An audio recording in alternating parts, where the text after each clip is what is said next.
हिमाचल के पूर्व मुख्यमंत्री जयराम ठाकुर ने हिमाचल के मुख्यमंत्री सुखविंदर सिंह सुक्खू पर तीखा हमला बोला है।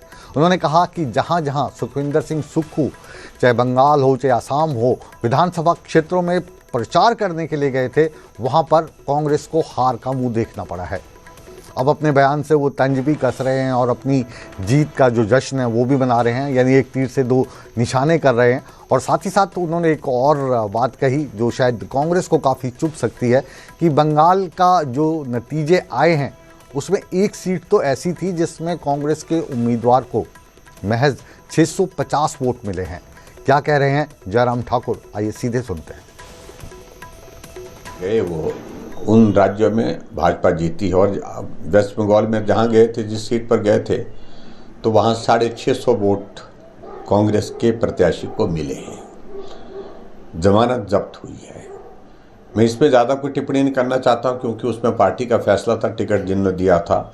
लेकिन जहाँ भी मुख्यमंत्री गए और वहाँ झूठ बोल करके वो प्रचार करने की कोशिश करते हैं, और हिमाचल ने तो अब पहचाना कि मुख्यमंत्री झूठ बोला। अब तो वेस्ट बंगाल के लोगों ने भी पहचान लिया कि हिमाचल के मुख्यमंत्री आए थे जो झूठ बोल करके चले गए थे और इसलिए उनकी बात को नहीं माना गया, नहीं सुना गया।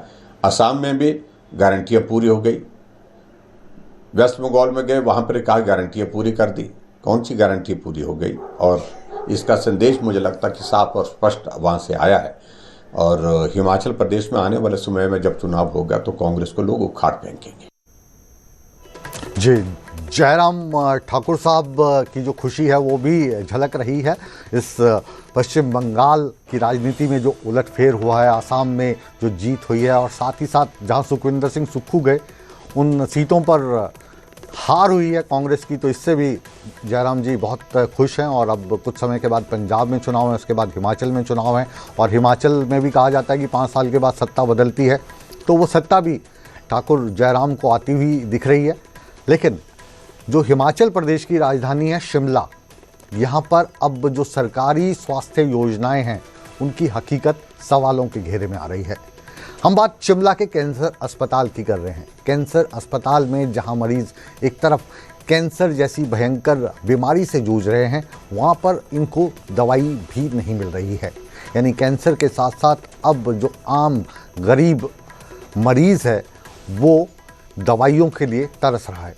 और ये जो मरीज़ हैं ये खास नहीं है, आम है। इनके पास हिमकेयर का कार्ड है, इनके पास आयुष्मान कार्ड है, बावजूद इसके इनको कीमोथेरेपी नहीं दी जा रही है, इंजेक्शन इनको नहीं मिल रहे हैं, इनको दवाइयाँ बाहर से खरीदनी पड़ रही हैं जो काफ़ी महंगी होती हैं। अब पूछा जाए तो ये सब क्यों हो रहा है, तो प्रशासन जवाब दे रहा है कि हम पेमेंट करने में हमें देरी हो गई थी और इस देरी के चलते जो सप्लायर हैं उन्होंने दवाइयों की सप्लाई रोक दी। क्या है पूरा माजरा, आइए देखते हैं। कार्ड वगैरह चल रहा है यहाँ पे? नहीं चल रहा है। कौन सा कार्ड है आपका? हिमकेयर। हिमकेयर बोल रहे हैं कि हिमकेयर पे तो सारी दवाइयाँ मिल रही है। कोई दवाई नहीं मिल रही है, खाली मल्टीविटामिन, उल्टीस, नॉर्मल दवाई मिल रही है, बाकी कीमो की कोई दवाई नहीं मिल रही है। तो कितना खर्चा आता है अभी आपका? आ जाता है 40,000 का पैकेज बनता है पूरा। 40,000 कितने दिनों में? वो बनता है डॉक्टर जैसे 6 महीने बाद आते हैं ना कीमो के बाद। मैं तो कीमो शुरू हुई थी मेरी 6 महीने हो गए, मतलब कीमो लगे हुए, फिर उसके बाद सिटी हुआ, उसके बाद डॉक्टर ने दवाइयाँ लिखी, अब दवाइयाँ ही नहीं मिल रही है। नहीं मिल रही है? नहीं मिल रही है। तो तब तो आपका इतना ज़्यादा खर्च हो रहा है। खर्चा तो बहुत हो रहा है। तो कार्ड का मानते हैं आप कोई कि फ़ायदा हो रहा है कार्ड का? कोई फ़ायदा नहीं हो रहा है कार्ड का। मतलब कार्ड कोई ज़रूरत नहीं है कार्ड? नहीं, कुछ भी नहीं मिल रहा है। कैंसर जैसी भयानक बीमारी जिसका नाम आते ही एक डर और भय पैदा हो जाता है, ना केवल मरीज़ में बल्कि उसके परिजनों में। फिर दवाई का ना मिलना और फिर जो आर्थिक बोझ है उसको सहना, यानी ट्रिपल मार हिमाचल प्रदेश के मरीजों पर पड़ रही है। इस माजरे को और विस्तार से समझते हैं। कपिल, आपकी जो ये रिपोर्ट आपने भेजी है इसमें आपने लिखा है कि प्रशासन ने पेमेंट नहीं की, और पेमेंट नहीं की तो जो दवाइयों के सप्लायर थे उन्होंने दवाई देनी बंद कर दी। इसको विस्तार से समझना चाहेंगे अब। देखिए, पहले तो जो आईजीएमसी में कैंसर हॉस्पिटल है वहां पर पहली बार नहीं है कि कोई ऐसी समस्या देखने को मिली है। निरंतर ये समस्या चलती रहती है।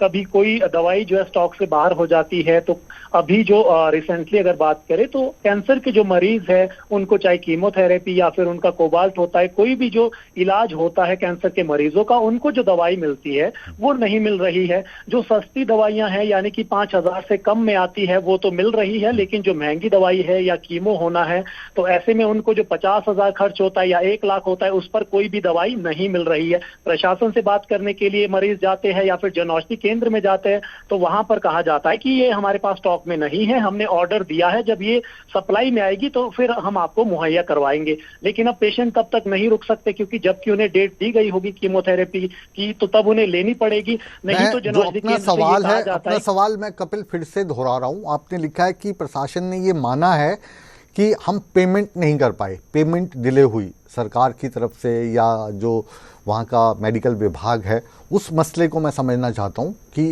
माजरा क्या है।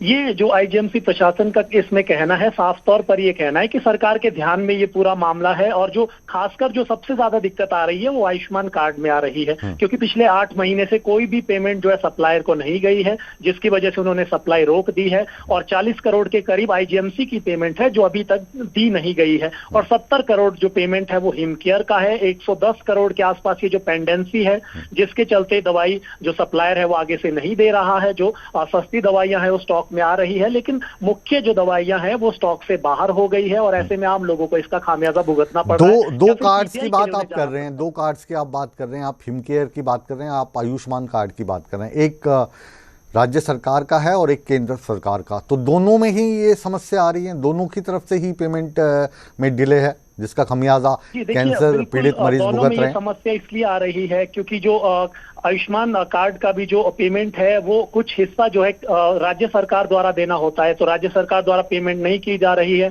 ना तो आयुष्मान की पेमेंट हो रही है ना हिमकेयर की पेमेंट हो रही है, तो दोनों में ऐसे में दिक्कत आ रही है। हालांकि राज्य से बाहर जब इलाज के लिए जो मरीज जाते हैं तो वहां पर कार्ड पर दवाइयां उपलब्ध हो रही है, लेकिन हिमाचल के अंदर जब अस्पतालों में वो जाते हैं तो वहां पर वही दवाइयां नहीं मिलती है। डॉक्टर साफ तौर पर कहते हैं कि आप पीजीआई जाके या तो ये दवाइयां ले आइए या फिर आप यहीं पर जो है वो बाहर से मार्केट से इसको खरीदिए और फिर अपना जो है आप कीमोथेरेपी करवाइए। तो ऐसे में ये स्थिति जो है पैदा हो गई है यहाँ पर आईजीएमसी के अंदर जो कैंसर हॉस्पिटल है पूरे प्रदेश भर से। बिल्कुल समझा जा सकता है, हिमाचल जैसी जगह से पीजीआई में आना, फिर यहाँ पे रहना, फिर कीमोथेरेपी करवाना, इलाज करवाना, फिर और आर्थिक बोझ उनके ऊपर पड़ता है। और जो हालात सरकारी अस्पतालों के हैं, इतनी भीड़ है वहाँ पर, तो यहाँ पर जगह पाना भी बहुत मुश्किल है पीजीआई जैसी जगह में इस लंबे इलाज के लिए। बहरहाल बहुत बहुत शुक्रिया कमल ठाकुर आपका इस तमाम जानकारी के लिए।